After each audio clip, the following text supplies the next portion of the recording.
오늘 제목은 하나님이 우리에게 주신 게 복음인데 이 복음의 말씀이 정리되는 것은 굉장히 중요해요. 제사장의 사역이 등잔불을 항상 정리하는 것 같이 복음의 말씀을 우리에게 정리하는 건 굉장히 중요합니다.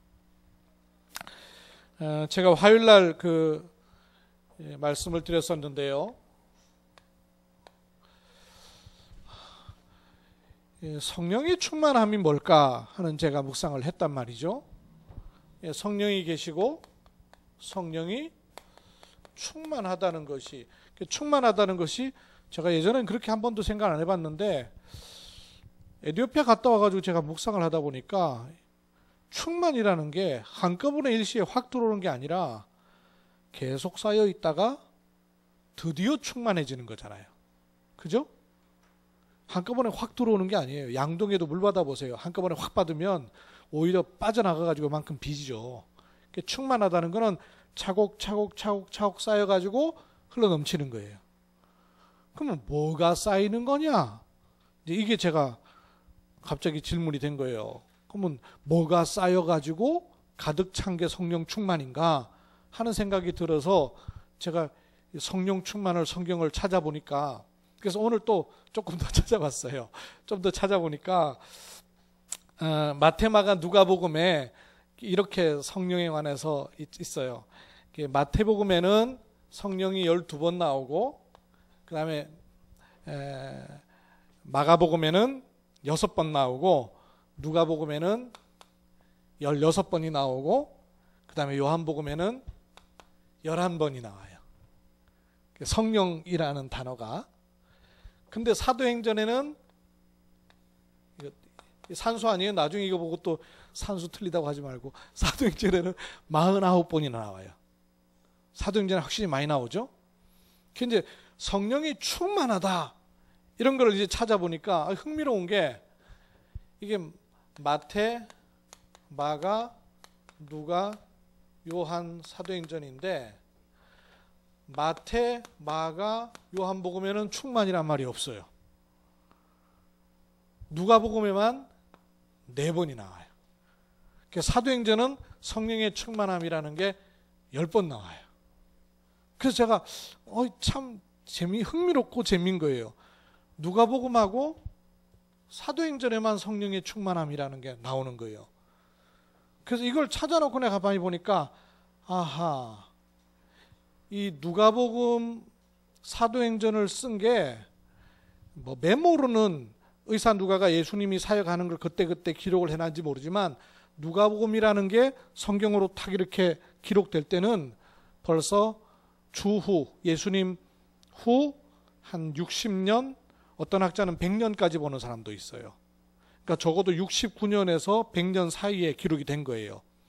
그 말은 사도행전까지도 다 봤다는 얘기 아니에요. 그죠? 사도행전의 역사도 다 봤고 그러고 난 다음에 누가복음을 기록을 한 거예요. 그러니까 사도행전의 역사에서 성령의 충만함이 일어나는 것을 이거 10번이나 기록을 했단 말이에요.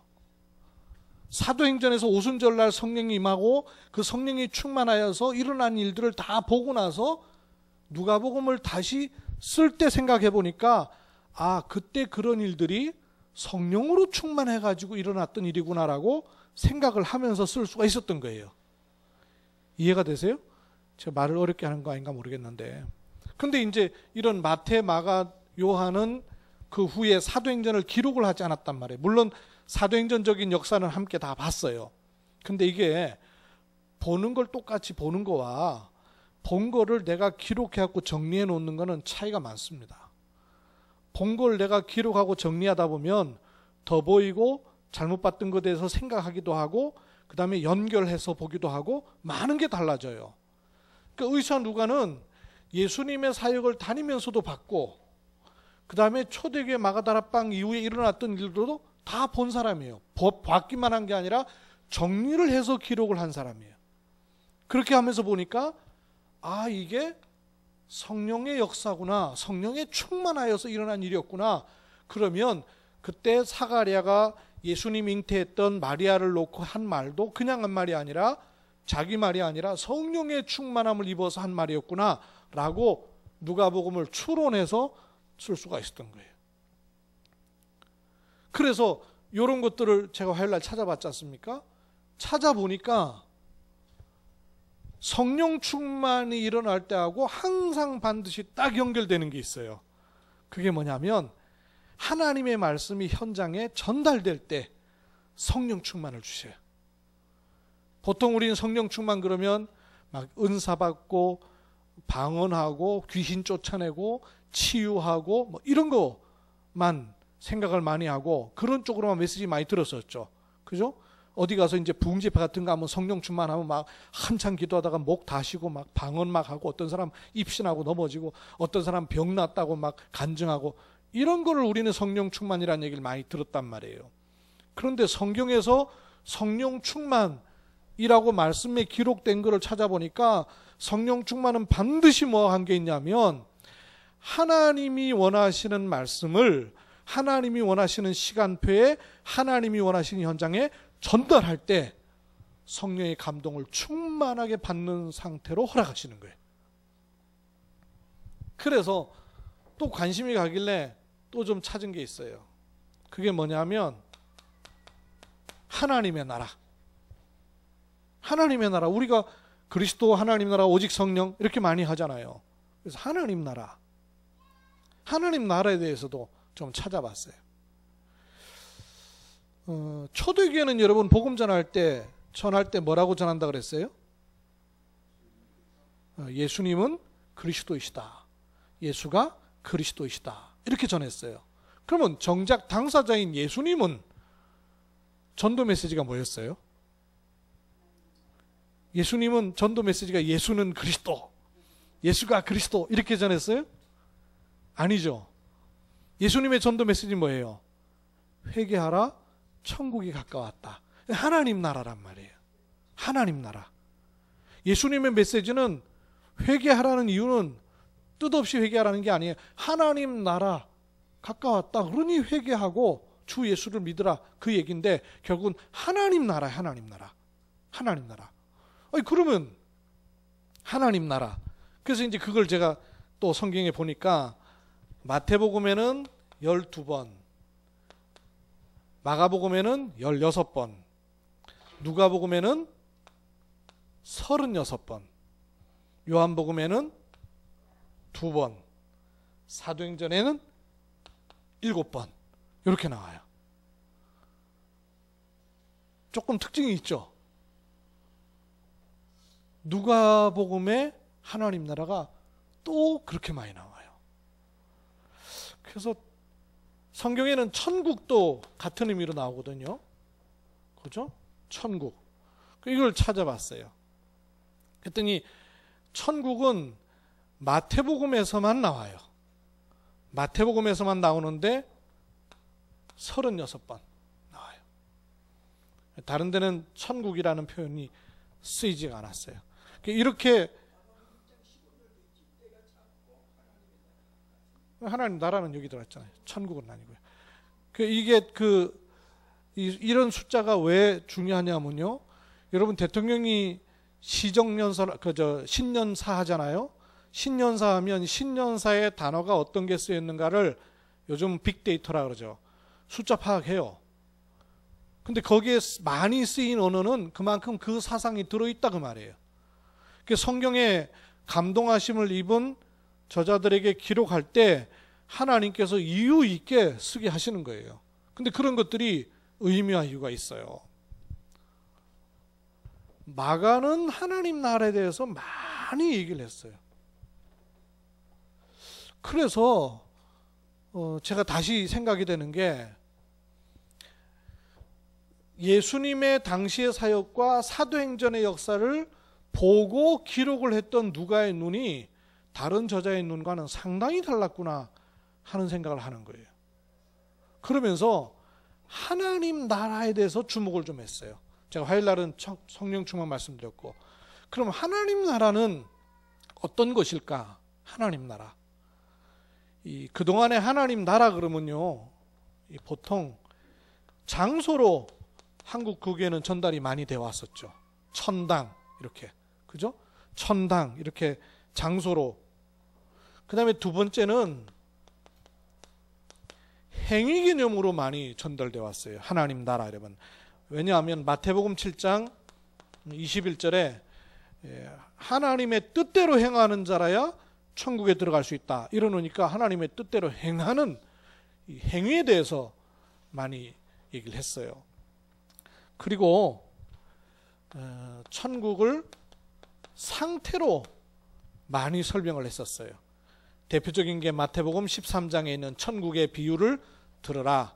천국은 이와 같으니 씨 뿌리는 자의 비유, 그 다음에 겨자씨 비유 이런 거, 그런 비유를 가지고 말씀하시면서 귀 있는 자는 성령이 교회들에게 하신 말씀을 들을지어다 이러셨잖아요. 이렇게 상태에 대해서 말씀하셨어요. 근데 제가 이걸 찾으면서 이거보다 천국 하나님 나라는 장소나 행위나 상태보다 더 중요하고 더 본질적인 게 있어요. 이걸 우리가 마음 가운데 담을 필요가 있어요. 뭐냐 하면 성경은 이것보다 더 중요하고 본질적으로 말하는 것이 있는데, 다시 이렇게 말하면 돼요.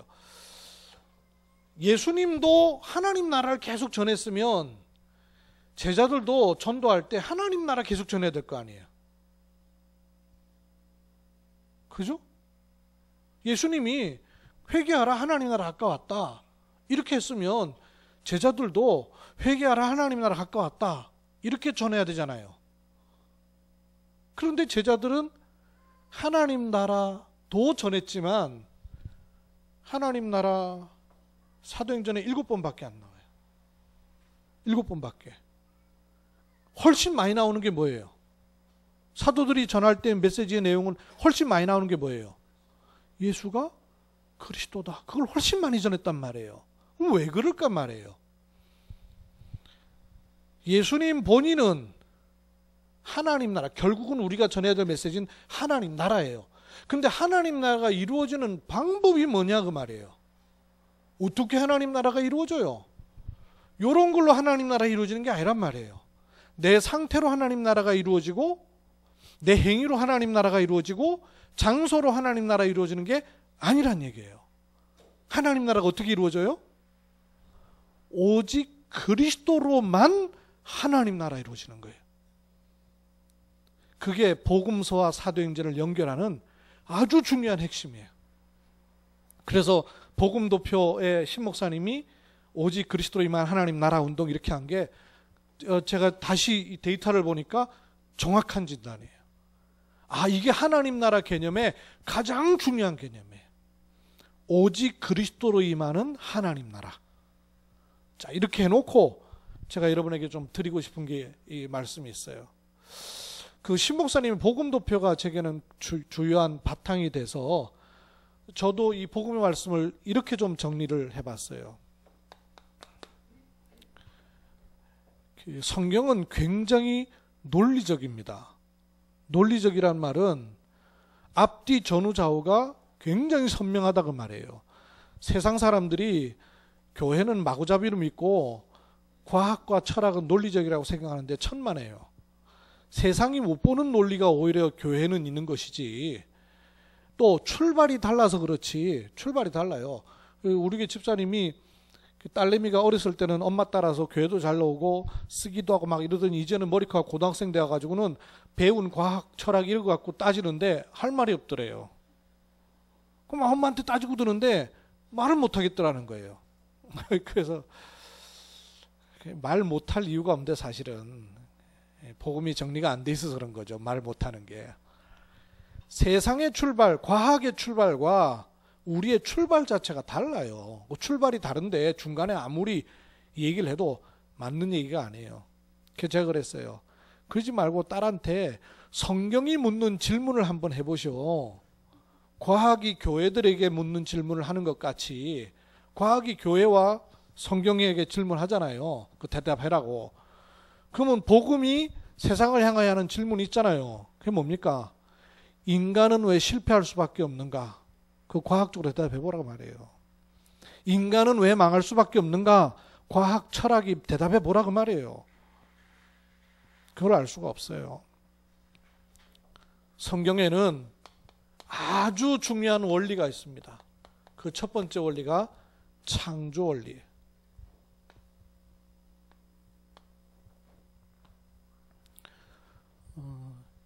창세기 1장 1절 하나님이 천지를 창조하시니라. 영의 세계와 물질의 세계, 눈에 보이는 육신의 세계. 저는 이렇게 좀 표현했어요. 영의 세계에는 하나님이 계시고 보좌의 영광이 있고 천사가 활동하고, 육의 세계에는 만물이 있고 자연이 있고 질서가 있고 이래요. 영의 세계는 신 목사님 표현한 대로 영원하고 무한하고 초월되어 있어요. 그러나 육의 세계는 일시적이에요. 영원하지가 않아요.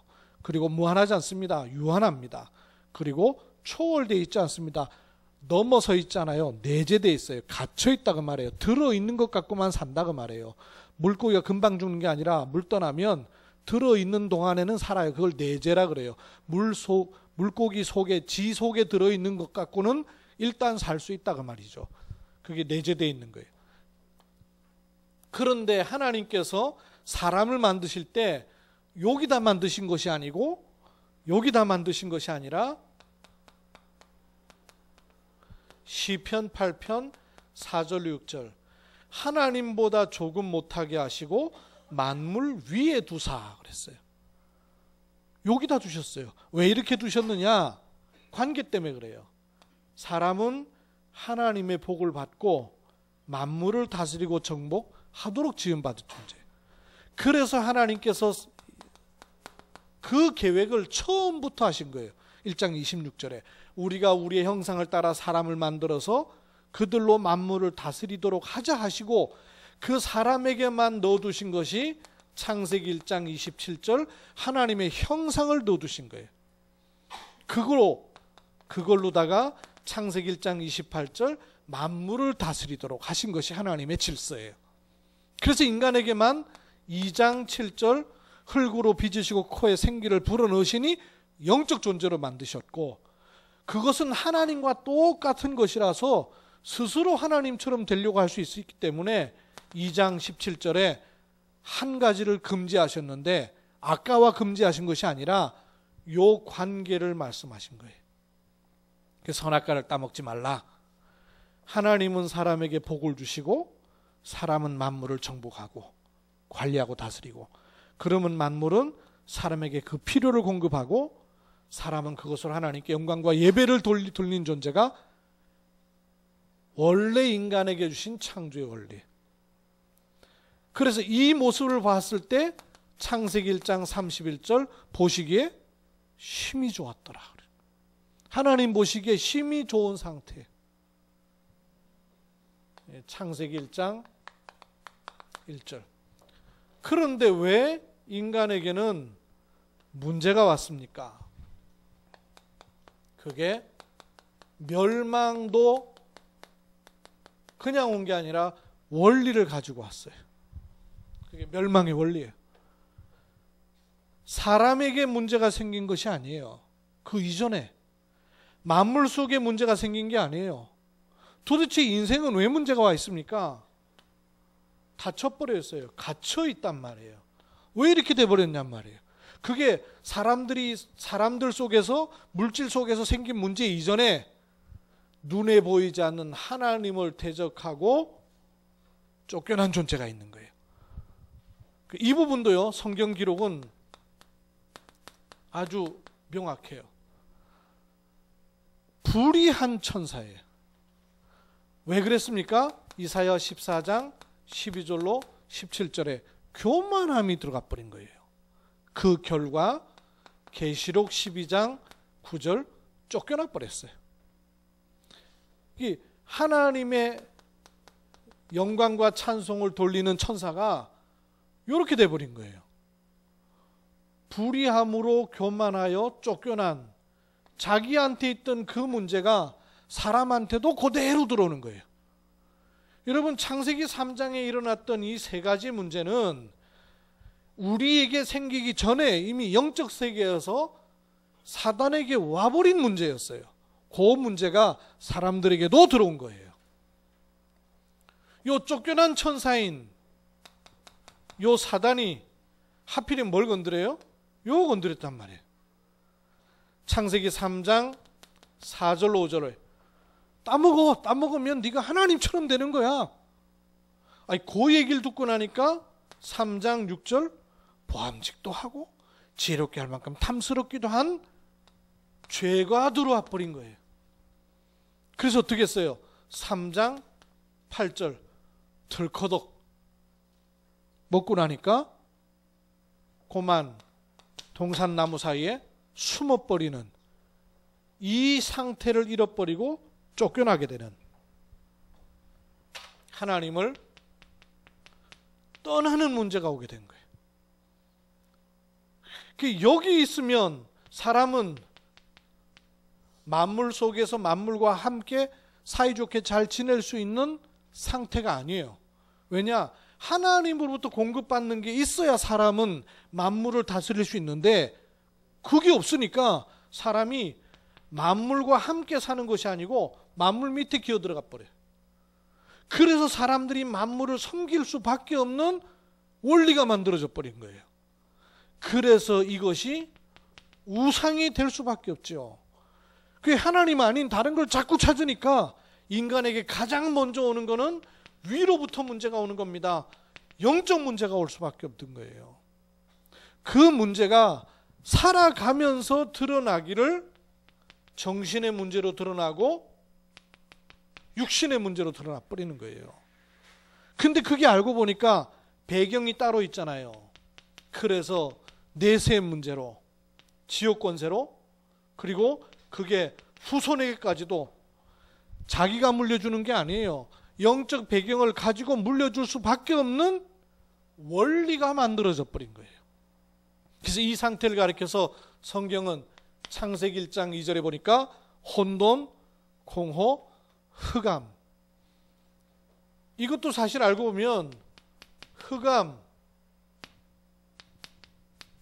공호, 혼돈, 창세기 3장 문제와 사실은 같은 부분이에요.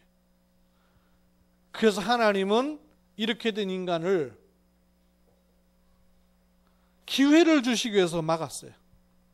창세기 3장 24절에 두루도는 화영검을 두어서 생명나무로 가는 길을 막아버렸어요. 그거는 이런 상태에서 영원히 인간이 가지 않도록 구원의 길을 여시기 위해서 일시적으로 차단을 시켜버린 거예요. 영의 세계를. 영의 세계 공급이 안 되니까 물질 세계까지도 하나님의 것은 다 차단돼 버리는 거예요.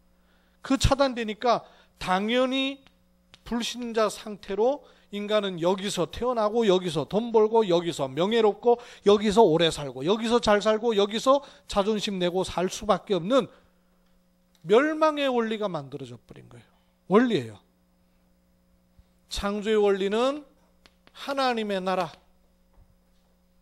멸망의 원리는 하나님의 통치 속에 있으면서도 세상은 이 사단의 나라가 돼버린 거예요.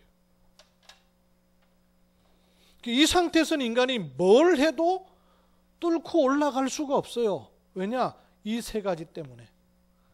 그런데도 사람은 하나님 떠났으면서도 열심히 살면 될 거라고 착각을 하는 거죠. 죄 문제를 모르니까 착하면 되는 줄 알고 자체는 좋지만 근본이 해결이 안 돼요. 사단의 권세를 모르면서 종교로 해결하려고 하는 거예요. 길이 없어요. 그러면 완전히 길이 없는가? 세 번째, 구원의 원리. 구원의 원리는 원래 인간에게 주셨던 이게 회복이 돼야 돼요. 그런데 여기 사람에게서는 이게 불가능합니다. 이걸 회복했다는 게 종교예요, 종교. 이걸 해보겠다는 게 사람의 노력이에요. 그 자체는 필요하나 이 세 가지 해결 안 돼요. 그러면 이 세 가지가 해결돼야만 근본 문제가 해결되는 거예요. 그래서 그 세 가지를 여는 길이 필요하게 된 거예요. 예수님 믿는 사람들은 이거 뭐 대충 다 알아요. 그리고 어디로 바로 건너뛰냐면 그래서 예수님이 오셨다 막 바로 건너뛰어 버려요. 그러니까 틀린 말은 아닌데 논리가 안 서요. 왜? 가운데 토막이 없으니까. 불신자들이 볼 때는 자기들에게나 예수지 전혀 답이 안 되는 거죠. 자기들 문제는 그렇게 안 보이니까. 이 가운데 토막이 있어야 돼요. 가운데 토막이. 논리라는 게 뭡니까? 연결이 되는 거예요. 그렇죠? 근데 성경은 그걸 연결시켜 놨어요. 제가 어렸을 때부터 신앙생활 했는데 이게 연결이 안 되는 거예요. 이게. 우리 문제, 가정 문제, 내 문제가 예수님이 오신 거하고 도대체 무슨 관계가 있는가? 끄트머리는 알겠어요. 예수님 믿고 있고 믿는 게 좋은 것 같아요. 안 믿는 가정보다 예수 믿는 우리 가정이 훨씬 좋은 것 같아요. 근데 이 끝만 갖고 있는 거예요. 끝만 갖고 있으니까 약한 거예요. 흔들어 놓으면 마구마구 흔들릴 수밖에 없는 거예요. 적어도 많이 있지만 사실은 구약, 신약이 이걸 연결해 놓은 거란 말이죠.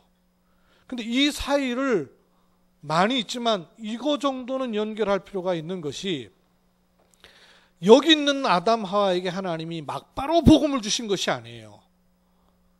뭐부터 하셨느냐면 창세기 3장 9절에 아담아 네가 어디 있느냐 라고 질문을 먼저 하셨어요. 왜 이 질문을 하셨냐?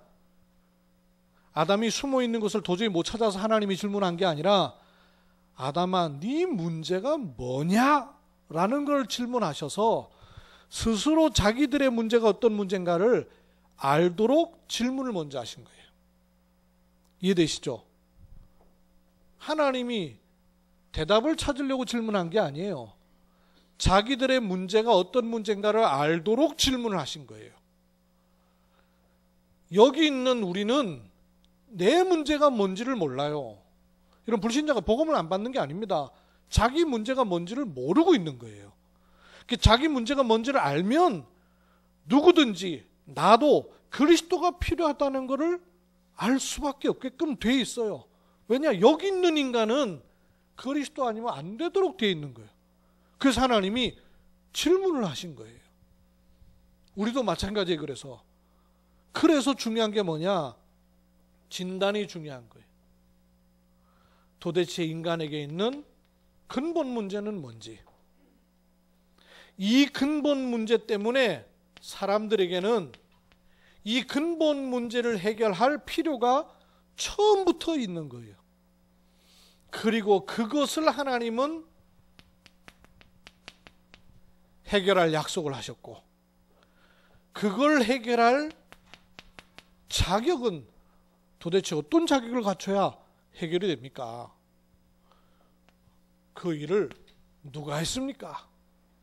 라는 스토리가 연결이 돼야 왜 예수 믿어야 되는가가 나오는 거예요. 그래서 이 가운데 토막이 있어야 돼요. 하나님, 이 열심이 문제가 아니에요. 하나님을 떠난 문제예요. 창세기 3장 4절 5절. 원자범죄, 이게 아담한테 물어보는데 자기 문제 모르잖아요. 아담아 네가 어디 있느냐 하니까 우리가 벗었으므로 두려워하여 숨었나이다. 지 벌거벗은 것이 문제인 줄 알고 답을 몰라요. 그러니까 하나님이 오히려 대답을 해주잖아요. 누가 너에게 벗었음을 고하였느냐? 항상 니들 벗고 살았잖아. 왜 벗은 게 문제가 돼버렸냐? 질문을 하시면서 인간의 문제가 근본적으로 뭔가를 찾아 들어가게 하셨어요. 자범죄 문제가 아닙니다. 로마서 3장 23절 원죄 문제예요. 뱀에게 속은 게 문제가 아니에요. 요한복음 8장 44절 사단에게 잡혀버린 것이 문제예요. 그래서 사람은 처음부터 하나님 떠난 사람은 길이 필요하고 죄 문제에 있는 사람은 피가 필요하고 사단의 권세를 꺾을 힘이 필요하게 된 거예요. 성경으로는 잠언서 5장 5절 6절, 히브리서 9장 22절, 피 흘림이 없은즉 죄 사함이 없느니라. 로마서 16장 20절, 사단이 발 아래 무릎 꿇을 수 있어야 되는 거예요. 그러면 이것을 할 수 있는 길은 사람 스스로에게서 오는 게 아니에요. 그래서 이것을 할 직분자를 기름을 부어서 세우겠다는 거예요. 그리스도 뜻 아시죠? 무슨 뜻입니까? 그리스도 기름 부음을 받은 자. 그 말은 기름을 붓는 분이 있다 그 말 아니에요. 누군가가 기름을 부어야 된다는 얘기 아니에요. 그럼 기름을 붓는 분이 누구냔 말이에요. 여기서 기름을 붓는 것이 아니에요. 위로부터 기름을 부어서 하나님이 세우시겠다는 거예요. 그래서 그걸 직분이라는 거예요. 직분은 스스로 되는 게 아니잖아요. 하나님 만나는 길을 여는 참 선지자라는 직분. 요한복음 14장 6절. 죄 문제를 해결하는 참 제사장이라는 직분. 로마서 8장 2절. 사단의 권세를 꺾는 직분. 요한일서 3장 8절. 요런 말씀들이 정리가 돼야 돼요. 그러면 하나님 만나는 길을 여시는 분의 자격은 뭘까요? 영은 하나님이라 해야 되고 육신은 인간이라 해야 돼요. 그래서 남자의 후손이 아닌 여자의 후손으로 오시는 거예요. 창세기 3장 15절. 죄 문제를 해결하려면 본인은 죄가 없으시고 죄를 위해 죽으셔야 돼요. 히브리서 4장 15절. 우리와 똑같지만 죄는 없으신 분이에요. 사망을 이기려면, 사단을 이기려면 사망을 이겨야 돼요. 히브리서 2장 14절. 사단의 권세를 꺾은 직분, 그 자격이에요. 근데 그 일을 누가 하셨느냐 하는 거예요.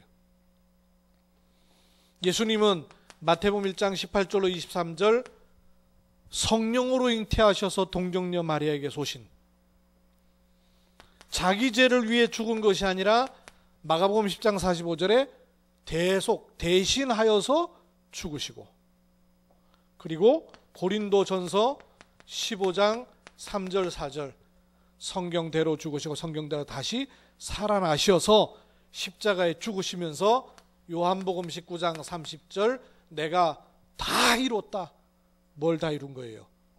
이 그리스도의 일을 다 이루었다. 요 가운데 토막이에요. 가운데 토막. 이게 문제예요. 이 문제는 하나님 보내신 그리스도라야만 돼요. 왜냐? 근본 문제 때문에.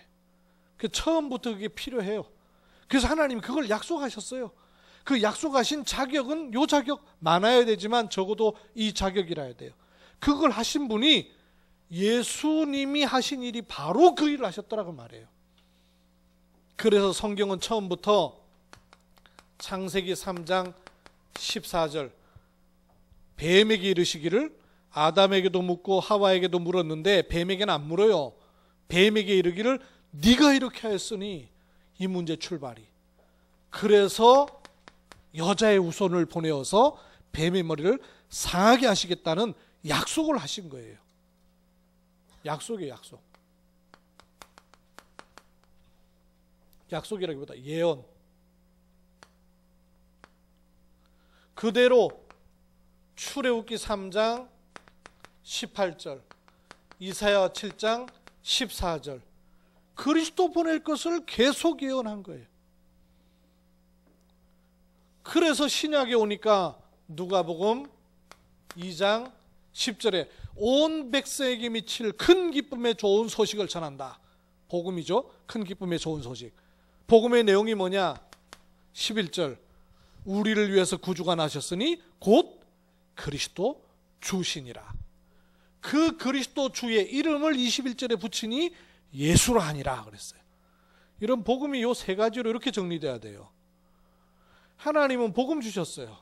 복음이 뭡니까? 그리스도예요. 그 그리스도를 행하신 분이 누구예요? 예수입니다. 이렇게 복음이 정리돼야 돼요. 그냥 예수 그리스도 끝에는 맞아요. 그런데 스토리가 없는 거예요. 복음에 스토리가 있어야 돼요. 어떤 스토리입니까? 하나님은 복음을 주시는데 그 복음은 그리스도요. 그리스도 일을 하신 분이 예수시다. 누가 보면 명확하게 그걸 말한 거예요.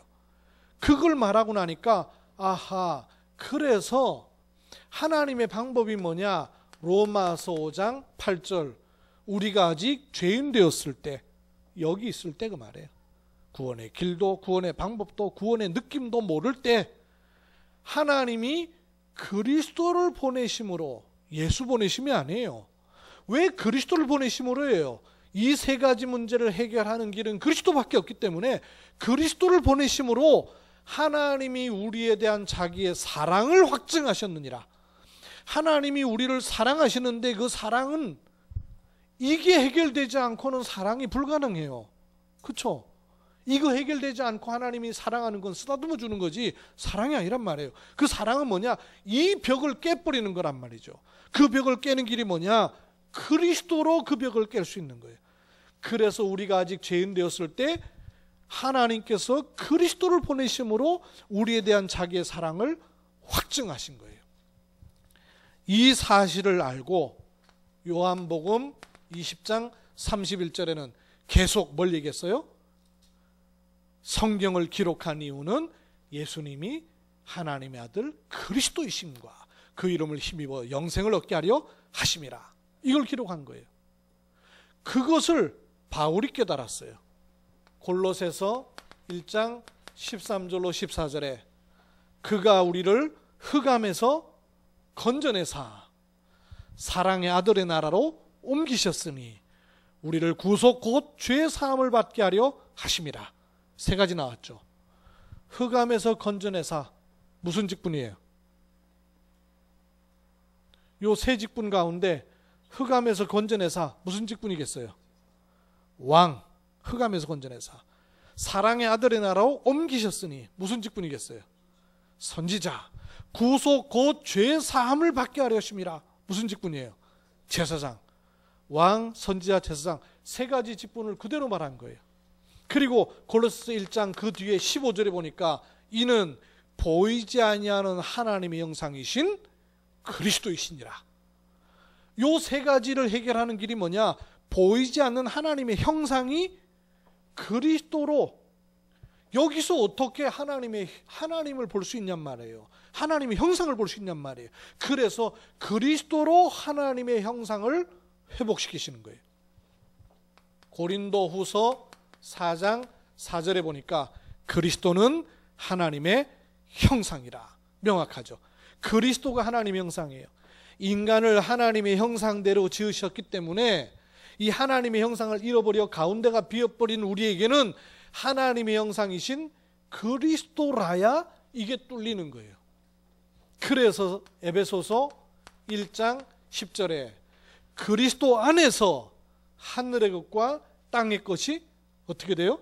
통일되는 거예요. 하늘의 것과 땅의 것이 통일되는 길이 뭐냐? 그리스도라 해야 돼요. 그래야 이게 가능해지는 거예요. 이걸 깨달았어요. 그래서 바울이 에베소 3장 3절에 4절 보니까 내가 너희에게 앞서서 간단하게 쓴 글을 읽으면 내가 그리스도의 비밀을 깨달은 걸 알 수 있을 것이다 그랬어요. 왜 그리스도를 비밀이라 그래요? 이걸 뚫는 열쇠가 그리스도에 없더라 그 말이에요. 그걸 바울이 눈을 떠버린 거예요. 그래서 그리스도의 비밀을 말하는 거예요. 골로새 2장 2절에 3절 그리스도는 하나님의 비밀이시라.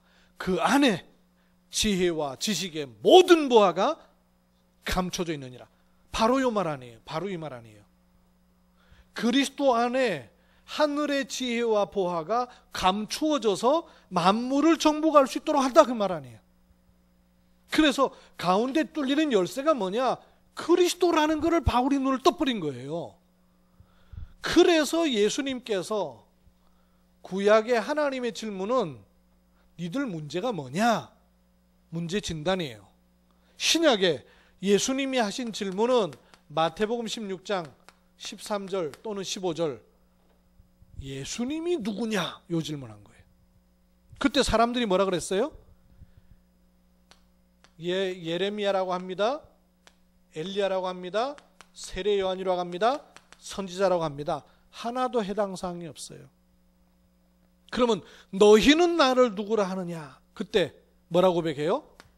마태복음 16장 16절 주는 그리스도시요 살아계신 하나님의 아들이십니다. 바요나 시몬아 네가 복이 있구나. 그리스도를 고백한 거예요. 그 그리스도를 고백하고 나니까 가는 곳마다 36절 2장에 오순절 날이 이르러서 성령의 충만을 받고 가는 현장마다 하나님이 너희가 십자가에 못 박아 죽인 예수를 주와 그리스도가 되게 하셨다.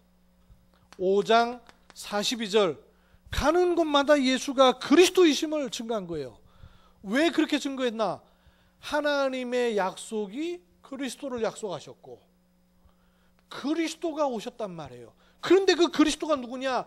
예수더라 그 말이에요. 하나님의 약속, 그리스도, 예수. 스토리가 있어요. 스토리가. 하나님은 복음을 약속하셨어요. 그 복음이 뭐냐? 그리스도예요. 그 그리스도로 일하신 분이 누구냐? 예수더라 그 말이에요. 그래서 제자들은 가는 곳마다 예수가 그리스도이시다. 시대적 전도자 바울도 예수가 그리스도이시다. 17장 3절에도 예수가 그리스도이시다. 고린도를 살렸던 18장 5절 예수가 그리스도이시다. 아볼로 목사님 요한의 세례는 알고 예수에 관해서 잘 알아요. 언변도 좋고 설교 잘해요. 하나님을 향해 열심히 해요. 그런데 예수의 요한의 세례만 알아요. 뭘 모르냐? 성령의 세례를 몰라. 성령의 세례가 뭐냐? 28절 예수가 그리스도이시다. 이게 스토리예요. 하나님의 약속 그리스도 예수가 바로 그리스도이시다. 이 사실을 요한복음 3장 16절 하나님이 독생자란 말은 한 명밖에 없다는 말이 아니라 여자의 후손으로 오시는 분은 하나밖에 있을 수가 없어요. 그런 방식으로 올 수 있는 분은 아무도 없어요. 모든 사람 남자의 후손이기 때문에 내 말을 듣고 나 보내신 이를 믿는 자는 영생을 얻었고 심판에 이르지 않으니 사망의 생명으로 옮겼느니라. 왜 예수를 믿으면 구원받습니까? 예수가 바로 그리스도이시기 때문에. 그래서 로마서 10장 9절로 10절 마음으로 믿고 이 사실을 입으로 시인하면 구원받고 계시록 3장 20절에 마음의 문을 열고 영접하는 거예요. 그때 요한복음 1장 12절 하나님의 자녀되는 권세를 얻은 거예요. 그 즉시 오는 것이 신분과 권세. 아시죠? 이거는 그리스도 안에서 한 권세. 그 권세로 인하여서 우리에게 온 5가지 확신. 예수 그리스도를 영접하는 순간 요한일서 5장 11절로 13절 하나님의 자녀 아들이 있는 자에게는 생명이 있고 하나님의 아들의 없는 자에게는 생명이 없느니라. 그런 사람은 요한일서 1장 9절 죄 사함을 받은 거예요. 예수 그리스도 이름으로. 그 이름으로 요한복음 16장 24절 기도 응답 받아요. 그 이름으로 14장 26절로 27절 성령의 인도 받고 동행하시는 거예요. 16장 33절 환난을 당하나 담대하라 내가 세상을 이겼노라. 확신. 요 위에는 약속과 그리스도와 예수, 밑에는 영접과 신분 권세와 확신. 이렇게 스토리를 잡았어요. 이렇게 되면 네 번째 일어나는 일이 있어요. 이 일은 성 삼위 하나님의 원리예요. 성부, 성자, 성령으로 이렇게 그리스도로 말미암아 이 길을 여셨기에 삼위 하나님의 역사로 원래 인간에게 주셨던 축복이 회복이 돼버리는 거예요. 창세기 1장 26절, 1장 27절, 1장 28절에 그 흐름이 그리스도로 말미암아 다시 시작이 되게 된 거예요. 성부 하나님은 말씀하시고 그것을 이루어 성취하셨고 그 일을 지금도 보증하고 증거하시는 분이 성령이에요. 그래서 예수 그리스도를 구주로 영접하고 그 이름의 권세를 누리는 사람에게 지금도 삼위 하나님의 역사는 시작되는 거예요. 우리가 예배하는 시간에, 말씀 받는 시간에, 기도하는 시간에 이 일이 일어나는 거예요. 이 일이 회복된 거예요. 그래서 마지막으로 5번째, 오직 그리스도로만 하나님의 나라가 회복되는 거예요. 오직 그리스도로만 하나님의 나라가 회복되는 거예요. 그럼 하나님의 나라 회복되는 그 장소나 행위나 상태가 아니라 그리스도로 하나님 나라가 회복된다고 믿는 순간부터 이거는요 임하게 되는 거예요. 그럼 그거를 나는 구체적으로 어떻게 누리고 확인할 것인가 하는 것이 저는 62가지 포럼 가지고 정리하면 맞다 싶은 거예요. 지금 나오고 있는 메시지. 왜냐? 원래 인간에게 하나님께서 하나님의 계획 속에서 하나님 형상을 주어서 생육 번성 지배하고 다스리고 축복을 누리도록 돼 있었는데 범죄한 사단으로 말미암아 하나님을 떠나서 세상으로 나갔던 우리를 건져내셔서 다시 이 흐름을 타게 하시는 게 구원이란 말이에요. 그래서 세상 끝날까지 영원히 함께 하도록 하겠다는 거예요. 그래서 우리를 사실 구원의 흐름은요 여기서 빼내서 이 흐름을 타도록 하는 거예요. 애굽, 출애굽, 가나안 이렇게 놓고 보면 62가지의 흐름이 5가지의 질문을 우리가 묵상할 수 있잖아요. 첫째, 나는 누구인가? 나는 누구입니까? 나는 누구냐? 여기 있는 나를 찾으면 안 돼요. 나는 누구예요? 여기 있는 나를 건져 올리셔서 이 축복의 흐름을 회복시킨 그 나를 찾아야 돼요. 하나님 원하시는 나, 하나님 원하시는 나의 것, 하나님 원하시는 나의 현장, 그 나를 찾아야 돼요. 그게 21가지 근본 포럼이라고 그랬죠. 그러면 나는 어디에 서 있는가? 현장과 세상에 발 디디고 서 있지만, 즉 우리가 이 현장에서 빠져나왔지만 아직 차원은 이 차원에 그냥 있는 거예요. 그렇다고 해서 우리가 저 하늘 동네 가 있거나 아니면 중간 동네 가 있는 게 아니란 말이에요. 여전히 우리의 몸과 생각과 마음은 이쪽에 있어요. 그래서 이게 계속 통해야만 살 수 있어요. 어디에 서 있어야 돼요? 세상에 발 딛고 서 있으나 하나님의 은혜와 계획을 가지고 보는 그 현장으로서의 세상에 서 있어야 되는 거예요. 이걸 9가지 처신, 배려 이것 가지고 포럼하라는 거죠. 난 뭘 하면 되겠습니까? 5가지 집중하라 그랬죠. 5가지 집중해야 돼. 여기 집중하면 안 돼요. 여기를 향해 집중해야 돼. 그렇죠?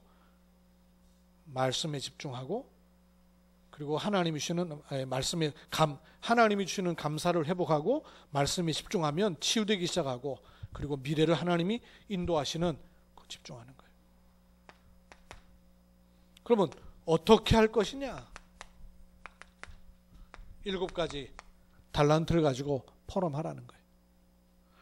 왜 이렇게 해야 됩니까? 내 중심으로 옛날에 체질가 있던 거 그거 갖고 하라는 거 그게 아니란 말이에요. 참전도 20가지 그거 가지고 하라는 거예요. 이게 하나님 나라에 이루어지는 원리예요. 내가 하나님 나라를 누리는 원리가 62가지 포럼이라는 거예요. 그럼 이 안에서 더 구체적으로 자꾸 찾아 들어가야 돼요. 그래서 하나씩만 좀 말씀드리면, 저는 여기서 제일 중요한 우리의 포럼은 1000명 포럼이라고 봐요. 그리스도 갈보리 포럼이 가장 중요한데 그 안에서 하나님이 나를 왜 부르셨는지 어떤 사람으로 오셨는지 1000명 포럼이 되는 게 아주 중요한 것 같아요. 그리고 이거보는 집중의 거리가 있어야 돼요. 어떻게 집중할지 나름대로 집중할 거리를 찾는 것이 우리의 중요한 포럼 같아요. 그리고 이 부분은 내 기질, 체질, 성질대로 보는 것이 아니라 반대쪽을 볼 수 있어야 돼요. 그래야 배려가 돼요. 그리고 7가지 달란트, 이거 뭡니까? 7가지 달란트의 7가지 달란트의 핵심은 제가 아직 기록을 안 했네요. 7가지 달란트의 핵심은 결국은 말씀의 흐름을 따르는 거죠. 20가지 전략의 핵심이 뭡니까? 유일성 찾는 거. 많이 있지만 이런 것으로 좀 자꾸 더 구체적으로 갖고 들어가는 것이 우리에게 하나님 나라 임하는 원리다. 지금까지의 메시지를 저는 이렇게 일단 정리를 했어요. 복음의 말씀을 정리한 신 목사님의 그 복음도표를 바탕으로 해서 저도 사역하면서 보니까 이렇게 일단 정리가 됐어요. 핵심적인 건 뭐냐면 제가 이번 주에 그래 그렇다라고 마음에 확 담은 게 뭐냐면 하나님 나라는 그리스도로 임하는 거다. 그러면 내가 그리스도를 붙잡는 순간 내 상태와 상관없이 하나님 나라는 임해버리게 돼 있어요. 내 상태와 상관없고 내 수준과 상관없고 내 느낌과도 전혀 상관없어요. 그리스도 이름으로 하나님 나라는 임하게 돼 있어요. 그걸 내가 믿으면 그게 현실적으로도 드러나는 시간표가 가까이 오는 것이죠. 그리스도로 임하는 하나님 나라, 중요한 축복을 확인하고 누리기를 주의 이름으로 축원합니다. 하나님 은혜를 감사합니다. 오늘 한비달리 TC 모임 통해서 그리스도로 임하는 하나님 나라에 대한 복음의 말씀을 정립케 하셨습니다. 각각 개인에게 지금까지 받은 바 말씀이 정리되며 하나님의 일하심이 보이는 은혜들을 허락해 주옵소서.